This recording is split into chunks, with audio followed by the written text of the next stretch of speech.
All right, so Hina and I were talking, and she was saying how much cooler it is to be a dog than it is for me to be a human. And I said, how do you figure that? And she said, have I ever paid you for a place to sleep, food to eat? There's a couple of rabbits just ran up there. Water to drink, like light to be able to see better. I mean, have I ever paid you a dime to exist? And she's right. She's never given me a dime. And she said, yeah, she's like, humans think they're so smart, but they're the only species on the planet paying to exist on every level. Right? She says, ooh, that's a new piece of metal. Where'd that come from? I got questions, but I have no bills, right? I run around and play, and I never have a job. Although, sometimes her job is she alerts me when somebody shows up, but she's just telling me to go get the door, right? I mean, I'm like her butler too. She's like, I think somebody's here at the door to see me. Can you go get it? Anyway, yeah, isn't it kind of nuts that we pay so much to exist on every level in our life that life becomes all about. Small talk is asking people, where do you work? I could give a shit where you work. I'd rather just know what you like to do. What excites you? What have you found really interesting? What have you learned lately? I was learning about stuff, and then I started doing stuff with everything that I was learning about, right? And when I started doing stuff with everything I was learning about, I started having less bills, right? And when I started having less bills, I had less demand on my bank account, my checking account, does anybody use checking anymore? Is that even a thing? I don't know. I haven't wrote a check in probably 15 years. I've simplified my life. I realized that making more money was difficult, or I was going to have to exploit the labor of other people to do it at the level that I wanted to. I had a plumbing business for a while, and look, oh, this is exciting, right? Look, there's a currant bush that just popped up here, and there's little berries on it, and those berries are delicious. That's cool. I didn't even plant that, but it just happened. But right there, like currant, well, just the other day, I put some rhubarb plants into the ground, and I started recognizing that in my life I should have more assets than liabilities. All right, if I'm renting, that's a liability, because every month, if I don't have the rent, I no longer have a place to live. Come on, Hina, up, come on, up. Good girl. She bounces like a grasshopper. Hey, come on this way. Good girl. All right. Anyway, so I instead of buying rhubarb at the store, I got some rhubarb from a neighbor. I got the start off of one of her plants. And when I got the start off one of her plants, it grew. And it grew really big. And then after it grew really big, I was able to divide it. And I was able to move it to different areas. And when I was able to move it to different areas, it started growing big in more areas. And then instead of buying it at the store, I sell it on Marketplace. And one bucket of rhubarb yielded me $50. So I was like, that's a pretty good deal, because they say money doesn't grow on trees unless you have apricots and peaches and apples, cherries, plums and prunes and all these things growing, right? Because when you have these things growing, they produce, right? They produce life. And when we're focused on producing life instead of consuming death, we're going to grow. There's going to be an abundance. And there's all these cool bricks that I'm going to use building a big root cellar that has windows. And might be able to, you might even be able to sleep in it, who knows, right? Because if you have a big machine, you can make big areas happen. And the great thing is that you don't even have to own one of those machines to be able to create this kind of change. You know, I've got a lot of elevation changes here on the property that create function. And the great thing is you know, if you can't afford to buy a piece of equipment, you can rent it. And if you don't know how to run the equipment, you can find a contractor, somebody who has a piece of equipment, and offer them to give them things for, you know, give them things that they want for the service that you want, right?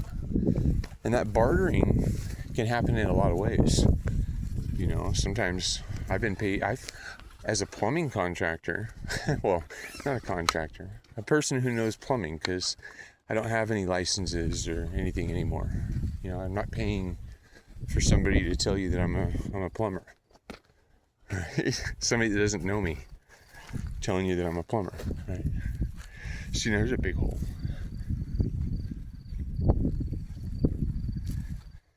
And the birds, none of those birds have paid any rent here. And they dug holes. They didn't even get a digging permit. Can you believe it? They just punched holes right in the side. Ooh, and is there one in there? I don't know. I can't see. But anyway, yeah, they go way back in there. And, but yeah, none of them have paid rent. I even asked the chickens the other day. I said, hey, the tax man's calling and saying, hey, we need some money. And I said, what am I supposed to tell them? I said, because you guys aren't laying enough eggs to pay the bills around here. And the rooster, he just said, fuck off. And I was like, oh, are you kidding me? I was like, I can't tell him that. You know, they'll stick the sheriff on me. And he says, fuck off. And I was like, all right, you're right. That's what we should all do. We should tell the government to fuck off. They're not serving us in a way that takes care of the problems in our society that we want them to take care of, right?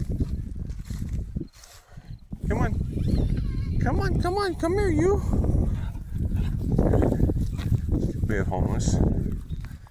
We have people that are drug addicted, right?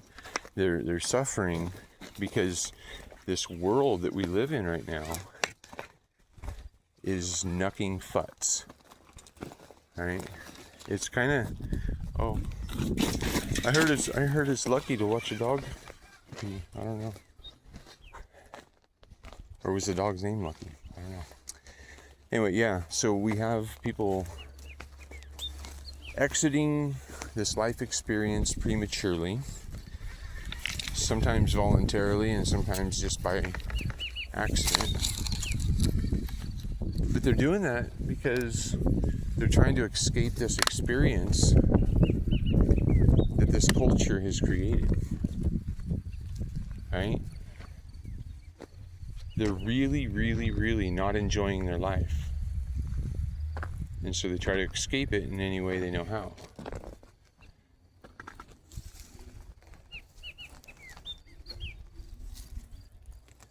They're giving people in prison opioids to curb their cravings or their withdrawals or whatever. And then they're letting them out on the streets with no real support. And then wondering why they go to crime and they get back into the system, because the system is what they know. Somebody provides the cot, the bed. Somebody else provides the food. Somebody else provides everything.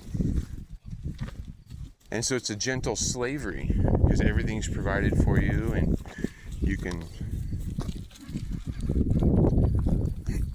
everything's provided for you. You can sit around watching Jerry Springer, right? You can play cards. You can just act like you're a little boy again. Mommy and daddy government's taking care of you. But what we need to do is we need to recognize how freedom is favorable, right? Because although freedom, it takes more self-responsibility, when we do it a way that wasn't advertised to us, we can grow, right? And our energy output becomes ours, right? It doesn't go to a corporate bank account. It stays. Like, some people be buying bricks, but they look like pieces of paper in a Monopoly game. I be buying bricks, and they build structures, right? They build gardens. All the rocks I've been pulling out of the ground. I build walls that grow plants that are worth money if I have to sell them, to pay the extortion demands because somebody wants their kid to go to public school and be taught that their gender and sex isn't what it is, right? It isn't what it is. And they're teaching Common Core math that is insane. It makes no sense. These kids are coming out of school, many of them not even knowing how to read. Right? They don't know how to read. They don't know how to start a business. They don't know how to really do much other than respond really well to bells. Right? Well, you can keep responding to bells, or you can ring that Liberty bell. Right? Because when you are free, and you are healthy, and you are happy, and you're peaceful, and you're abundant in what you're doing in your life, right? Then life is just something that you really want to wake up to. A lot of people, I used to be that way. Anyway, waking up was almost a burden, right? I was like, what do I have to do today? The to-do list was beyond what I felt I could get done. All the time, right? It's really frustrating. There's a lot of anxiety. And so I was drinking alcohol. Lots and lots of alcohol to calm the anxiety, right? But now I've learned to be meditative, and so I share ways of being meditative with other people now. And instead of creating a bunch of money, I'm creating a bunch of change. And that's the thing. That's all we have to do. All right. We each have to recognize options available to us in our life, in how we want to live it, and make different choices to build different results. Ooh, drew some artichokes, need some water. Today was hot.